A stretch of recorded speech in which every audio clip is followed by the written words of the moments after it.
Nigerian Cleric writes open letter to Tinubu, warns of impending death, calamity for people responsible for Nnamdi Kanu's detention. Nigerian Cleric and founder of Peace of Yahweh's Synagogue in Eastern Judaism, Daniel Sunday Onyeha, has warned President Bola Tinubu to immediately release the detained leader of the indigenous people of Biafra, IPOB, Nnamdi Kanu, to avert death and doom coming to him and others responsible for Kanu's detention. Onyeha, in what he said is his second and probably last open letter and warning to President Tinubu, claimed God directly instructed him to warn President Tinubu to immediately and unconditionally release Kanu, or be ready for death and doom coming to him and everyone that has a hand in Kanu's detention. The cleric, who stressed that his letter is not a threat to Mr. President but a message from God, said if President Tinubu fails to release Kanu, Nigeria as a country will experience harsher calamities ranging from economic, political, social woes/problems amongst others, stressing that death is another penalty. Onyeha said, "I am using this time to write to you, Mr. President of Nigeria, in the person of Ahmed Bola Tinubu, on the already existing issue concerning the release of the indigenous people of Biafra, IPOB, Matsi Nnamdi Kanu. This is a kind of open letter to you, and to warn you for the second time as I had warned you, on this same issue immediately after the inauguration of your administration last year, 2023. This second letter to you, I pray, may be the last letter/warning prior to the release of the subject, Matsi Nnamdi Kanu, the leader of the indigenous people of Biafra, to avoid the impending catastrophe waiting to occur soonest. This is not a threat to you, Mr. President, but a message from the Most High God, Yahweh, which was mandated to me to deliver to you. There is no need telling you the details of how Matsi Nnamdi Kanu was arrested/kidnapped by the previous administration of the former President Muhammad Buhari. I presumed you know everything concerning the unlawful arrest and detention. The warning was mandated to me, Cohendis Onyeha, by the Most High God, Yahweh, to deliver to you, though some of them have taken place in milder degree and some are yet to take place. The message runs as follows, that I should tell you to release Matsi Nnamdi Kanu, as he is a prophet of the Most High God on a mission to rescue the people of Biafra and also the people of Yoruba, Oduduwa, and whoever tries to stop him will meet a brick wall. The cleric warned that Kanu's continued detention shall bring doom to the persons in particular and the country, Nigeria, in general. If you fail to release him, it is like detaining yourself and Nigerians, because Nigeria as a country will experience harsher calamities ranging from economic, political, social woes/problems amongst others, he said. He said, the existing problems in Nigeria now are part of the penalties slated to manifest, but in a milder degree. But if you fail to release him, a harsher one shall come. The only solution to the problems of Nigeria now is the release of Matsi Nnamdi Kanu from your detention facility, or he, God, will make the economic, political, social problems, etc. of Nigeria harsher than what is obtainable today in the country. Death is another penalty. The Most High God asked me to tell you that death shall befall to those that have hands in detaining, stopping, and refusing to release the prophet of God, Matsi Nnamdi Kanu. God, Yahweh, asked me to tell you not to delay further before it is too late. I, Cohendis Onyeha, is warning you probably for the last time. I also want you to put this warning into action. Let it not be like the warning I gave to erstwhile CN President Aritzijafar in 2011, when I traveled from Akwa Ibom to his church at Warri, Delta State, and also to former Nigerian President Goodluck Jonathan at Aso Rock during his administration. Both failed to implement those warnings, and the consequence of that disobedience is why the country is in this bad situation, especially the Easterners. I am solemnly warning you to release Matsi Nnamdi Kanu. As I said before, it is not a threat, but as a message from the Most High God to immediately release Nnamdi Kanu.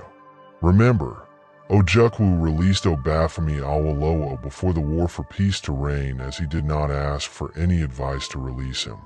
Mr. President, I urge you to listen and hearken to the message of Yahweh delivered to you through me, the servant of the Most High God, Cohenditas Anyaha of the Peace of Yahweh's Synagogue and Eastern Judaism with the Levites. I am only a servant and messenger of God, Yahweh. I advised you to act fast to avoid the upcoming calamities/disasters that shall befall you and the country, Nigeria.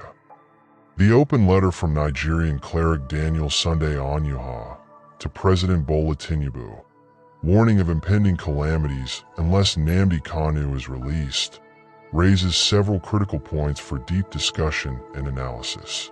The letter, steeped in religious conviction and prophetic warning, touches on themes of governance, justice, and the intersection between religion and politics in Nigeria. Below is a detailed critique, analysis, and interpretation of the issues presented in this letter, aimed at engaging a broad audience, including critics, readers, and viewers.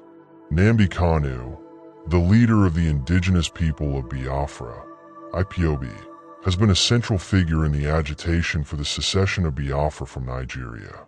His detention under the Nigerian government has sparked widespread debate, both locally and internationally. To understand the depth of Onyuha's letter, one must first appreciate Kanu's significance in the Nigerian socio-political landscape.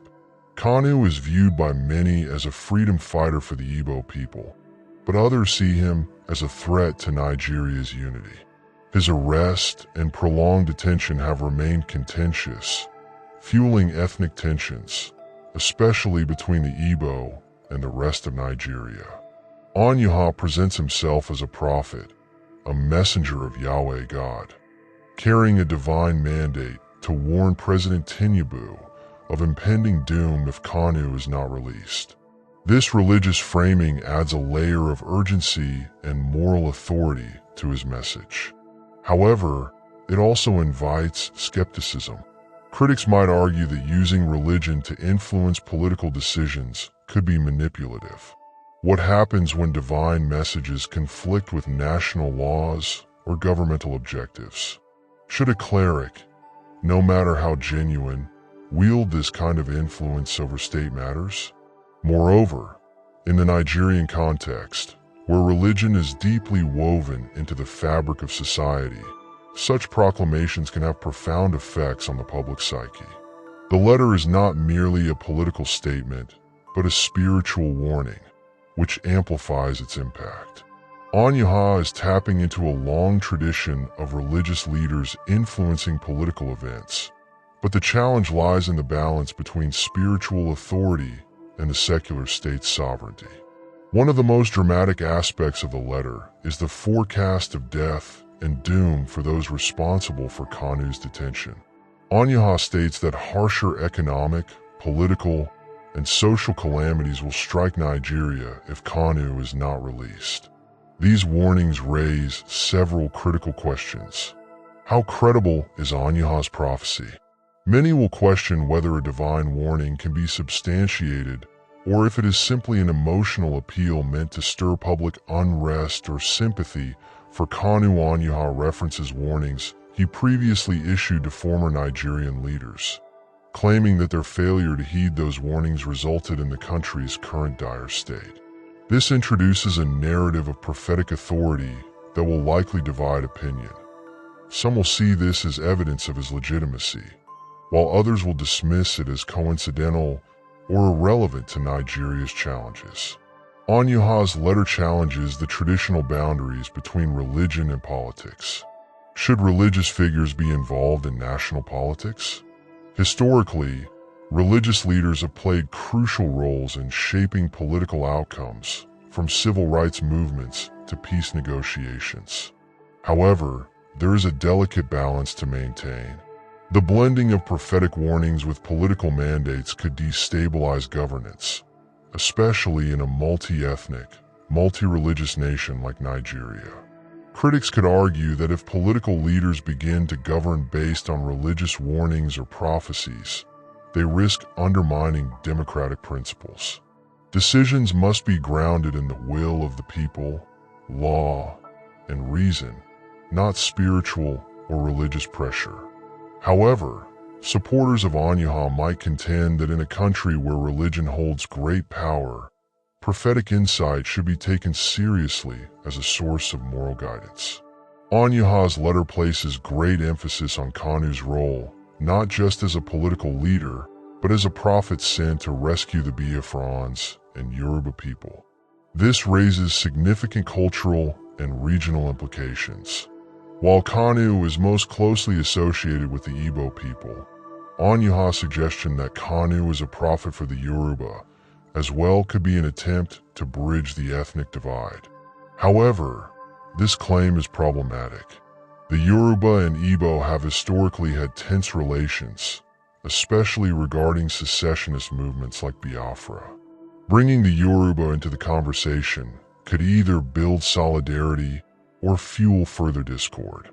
By invoking Biafra and the Yoruba, Onyaha is entering a dangerous political landscape where ethnic tensions are already high.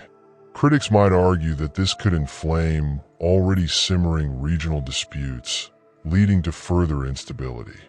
Some might see this letter as an attempt to manipulate the political process using fear and religion.